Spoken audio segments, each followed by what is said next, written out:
వర్గీకరణ పేరు చెప్పి ఈ ముఖ్యమంత్రి గారు చేసిన మరొక మోసం ఏంటంటే మొదలేమన్నాడు, నేను రాగానే సంవత్సరానికి 2 లక్షల ప్రభుత్వ ఉద్యోగాలు ఇస్తా అని చెప్పి ఇయ్యలేకపోయింది. ఇంత లోపల ఏమైంది, కోర్టుల ఆర్డర్ వచ్చింది వర్గీకరణ చేయాలి అని చెప్పి. అందులో మోడీ గారు చేసిందేం లేదు, రేవంత్ రెడ్డి గారు చేసిందేం లేదు.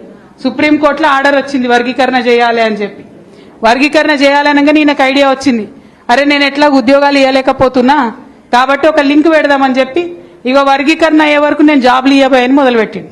6 నెలల తీర్పు వచ్చి ఇప్పటిదాకా ఆల్లేదు సూళ్ళలేదు అన్నట్టున్నది పరిస్థితి. ఇప్పుడు ఇక తప్పక మనందరం వెంటబడి లొల్లి పెడితే కులగణన చేయాల్సి వచ్చింది. లొల్లి పెడితే కులగణన చేసేవారైనా రిపోర్ట్ దాచుకుంటారా, అసెంబ్లీలో పెట్టాలి కదా.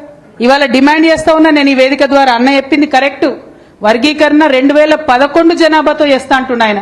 నిన్నగాక మొన్ననే లెక్క చేసింది కదా రాష్ట్ర ప్రభుత్వం. మరి మొదలు ఆ లెక్కలన్నా బయట పెట్టాలి కదా. ఆ లెక్కలు బయట పెడతలేరు, ఎందుకంటే తెలుస్తుంది కదా దళితులు 15% కాదు ఎక్కువ ఉన్నారని తెలుస్తుంది కాబట్టి ఆ లెక్క బయట పెడతలేరు. 1.5 అడుగుల అంబేద్కర్ విగ్రహాన్ని ట్యాంక్ బండ్ మీద ప్రదర్శన. దేశంలో ఎక్కడా అంత ఎత్తైన అంబేద్కర్ విగ్రహం లేదు. కానీ ఇప్పుడున్నటువంటి ముఖ్యమంత్రి గారు ఆయన ఆలోచన చిన్నగా ఉన్నది, చూపు కేవలం పెద్దవాళ్ల వైపే ఉన్నది.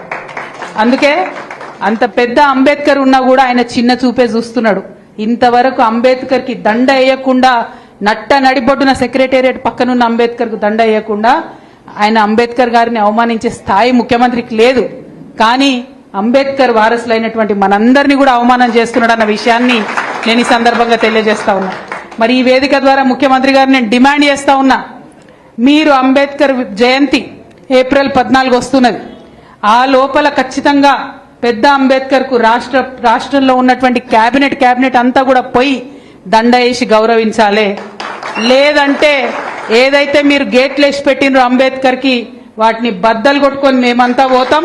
మా అంబేద్కర్ ను ఎట్లా గౌరవించుకోవాలో ఖచ్చితంగా అట్లా గౌరవించుకుంటాం.